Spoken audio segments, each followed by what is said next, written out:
Continuando con el desarrollo de la unidad 6, seguimos con lo que es el proceso por audiencias.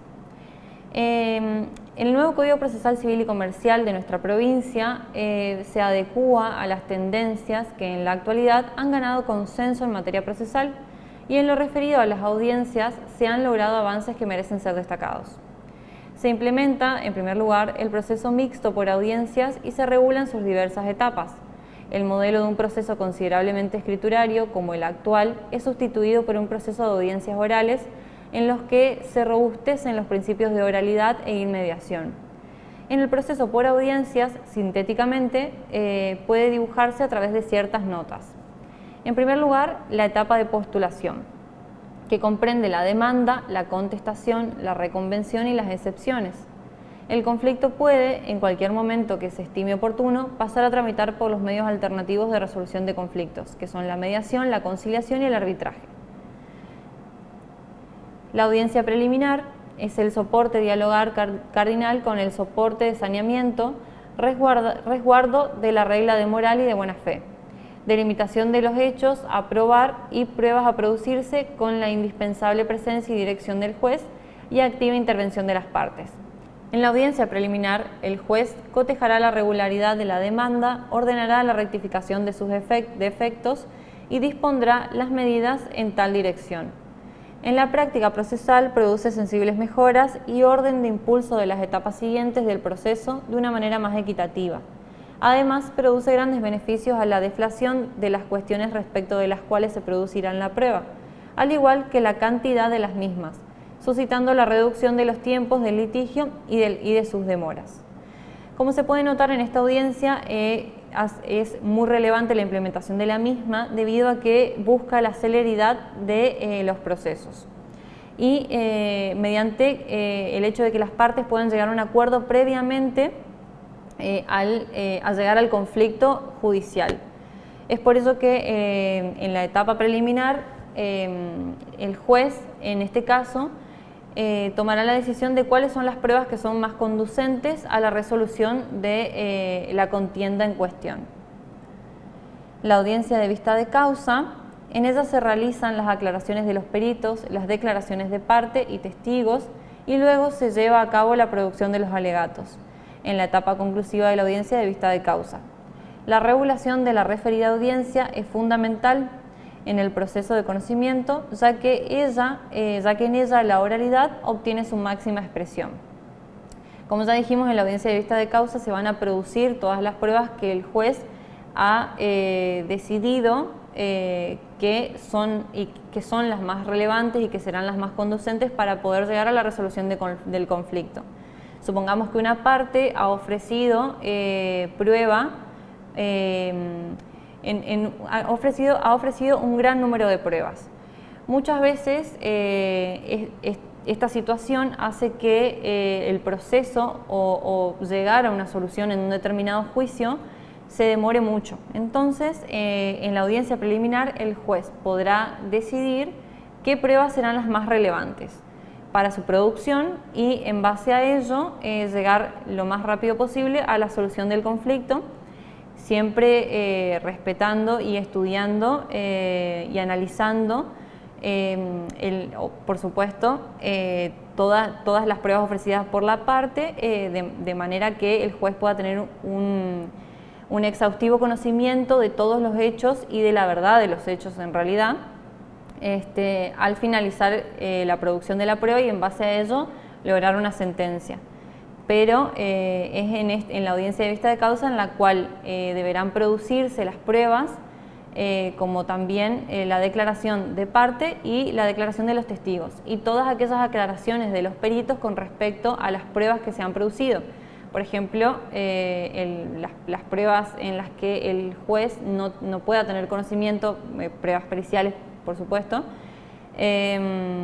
los peritos realizarán las explicaciones necesarias para que el juez pudiera comprender de manera total aquellas cuestiones de las cuales él no tiene conocimiento, porque por supuesto el juez es juez y no es médico. Entonces, para los casos en los que sea necesario realizar una prueba pericial médica, en estos casos el juez puede preguntar de manera inmediata todas las cuestiones y todas sus dudas y puede pedir todas las aclaraciones al médico para poder comprender de una mejor manera la prueba producida. A continuación, seguimos con el desarrollo de la unidad y hablando de la audiencia de vista de causa, se puede decir que en ella se posibilita la actuación de los principios de inmediación, publicidad, instrumentalidad, adecuación de las formas, paridad de armas entre las partes que se convierten en colaboradores indispensables para el logro de la justa composición del conflicto. Además, permite fijar el objeto de la prueba y depurar aquellas pruebas inconducentes o superfluas y aclarar las dudas que el juez pudiera tener, formulando preguntas a las partes, testigos y peritos. Ayuda al juez a entender los argumentos utilizados por el perito para justificar las conclusiones brindadas en su informe y comprender sobre la disciplina que no conoce, para valorar la pericia correctamente. Continuando, vamos a hablar de los actos preparatorios.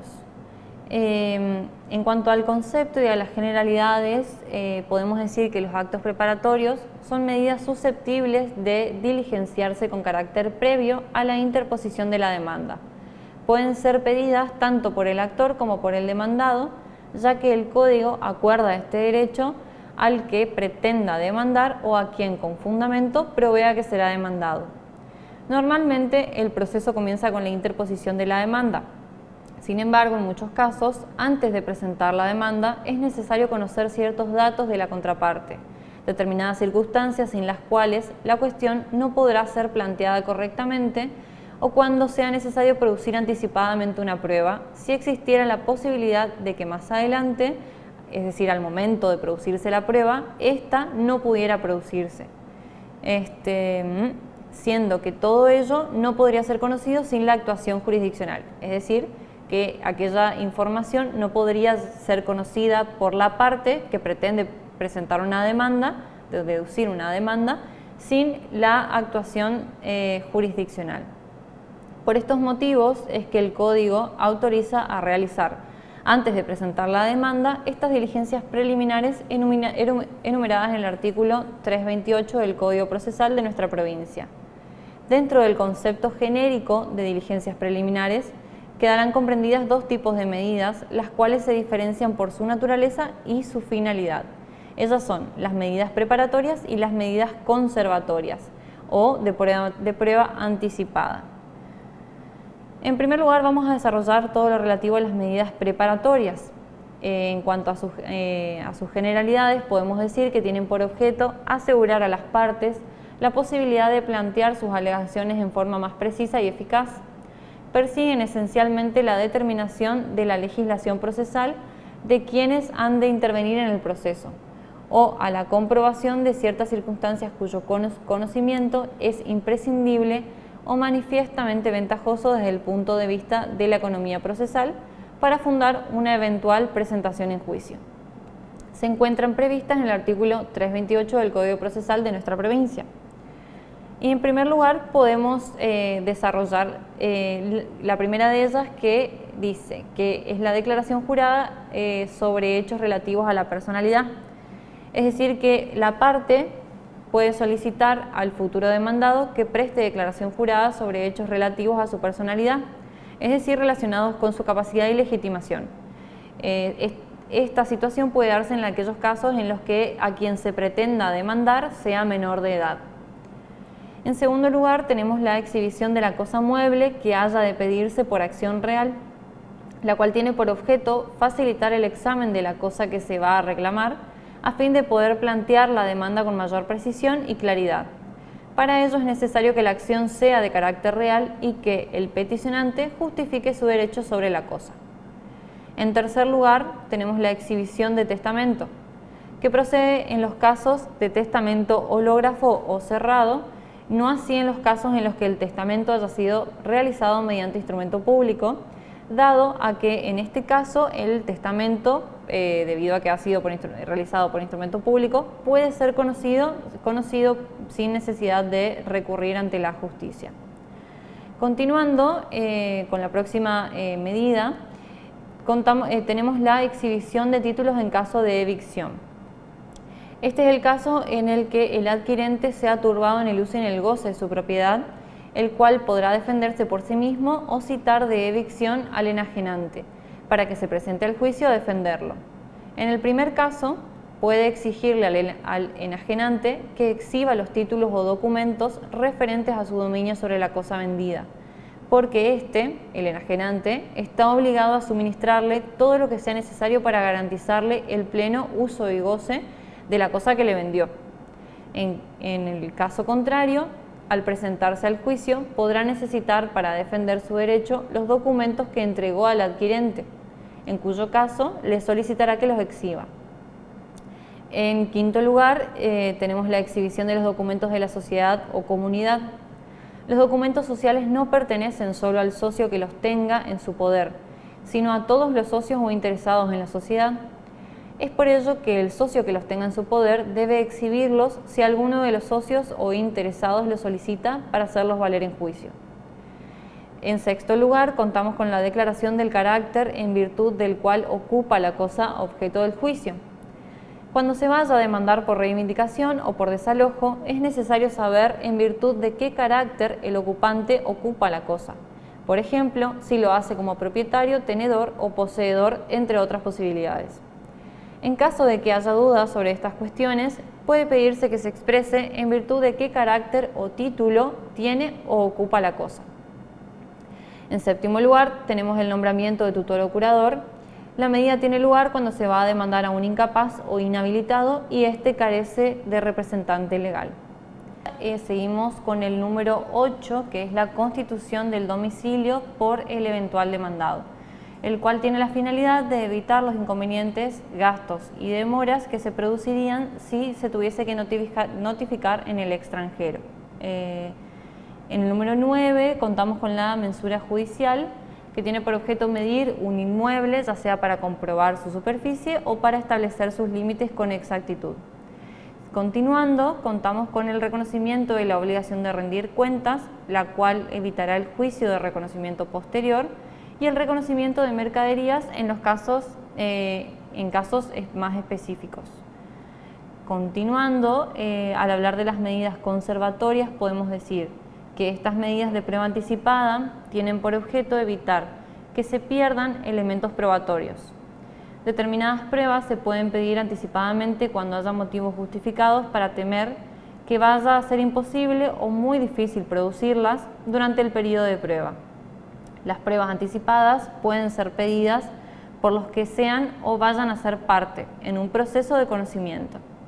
Se podrá pedir anticipadamente la declaración de algún testigo de muy avanzada edad o que esté gravemente enfermo o que estará próximo a ausentarse del país.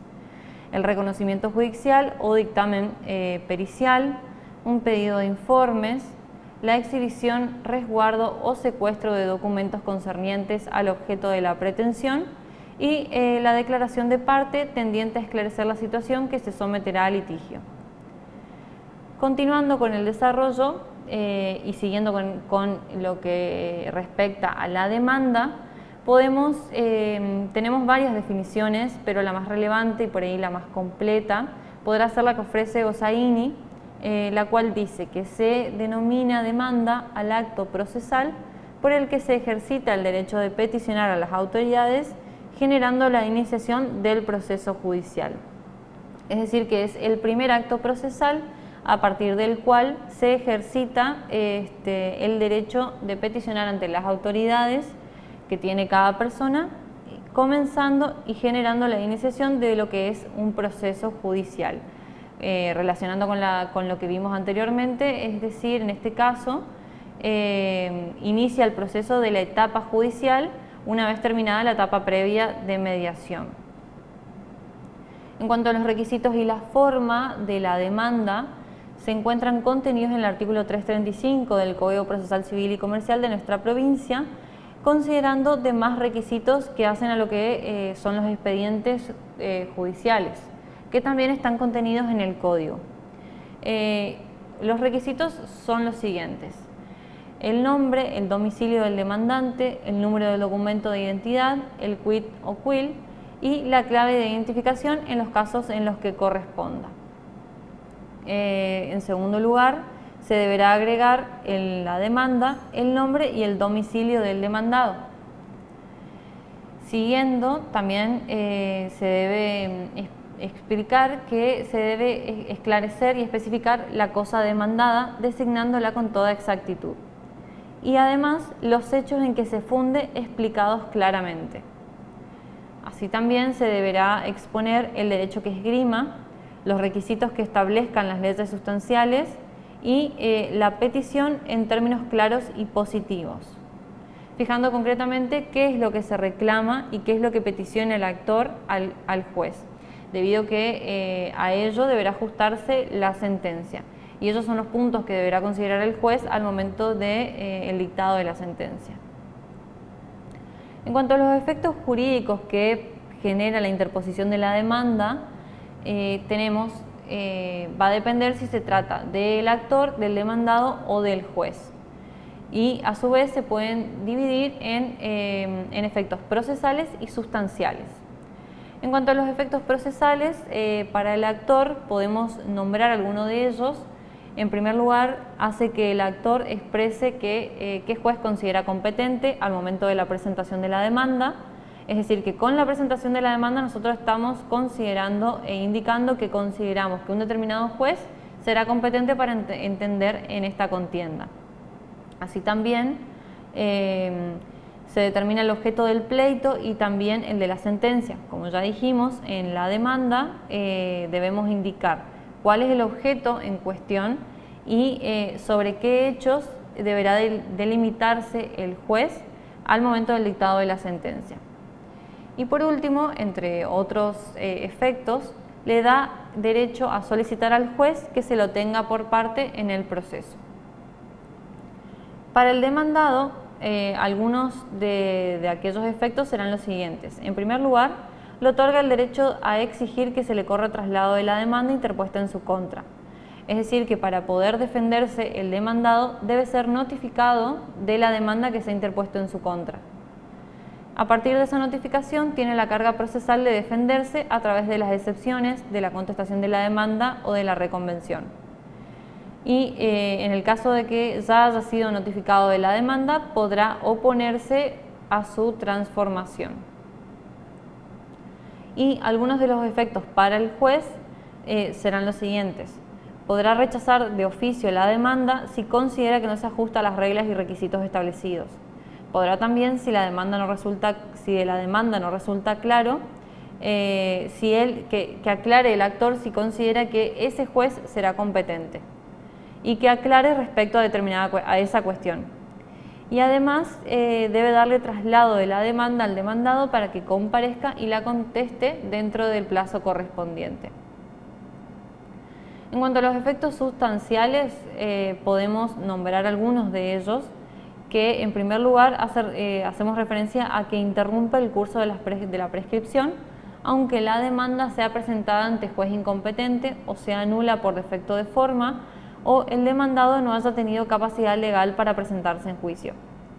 Es decir, que la demanda, más allá de que haya sido presentada ante un juez que resulte incompetente, que tenga defectos de forma o que el demandado no tenga capacidad legal para presentarse en juicio, la interposición de la demanda interrumpirá el curso de la prescripción.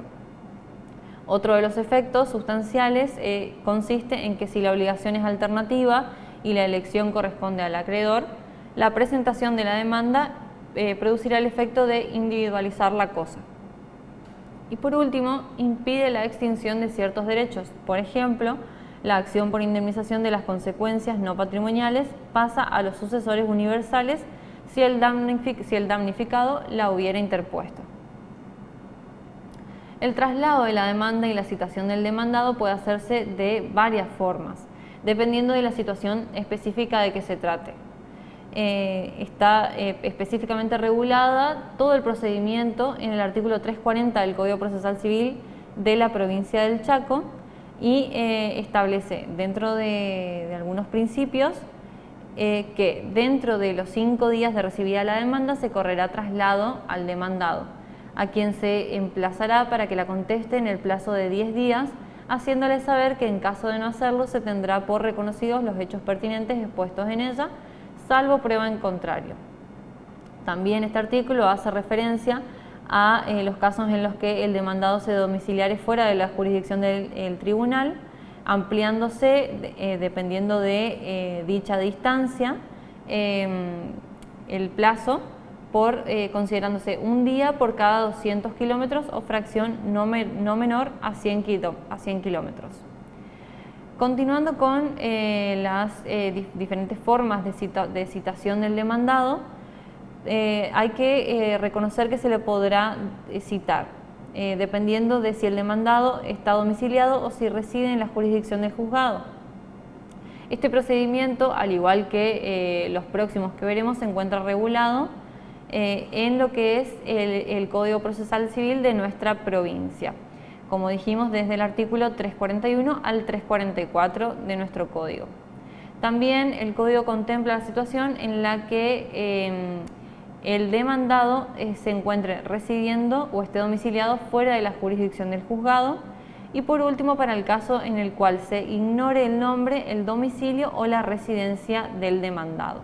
Para finalizar el desarrollo de esta unidad, debemos recordar que se encuentra en la página de la facultad, de la universidad, todo el desarrollo de la bolilla en el manual del alumno y también toda la bibliografía empleada para la utilización y para el aprendizaje de los conceptos empleados y desarrollados en esta unidad.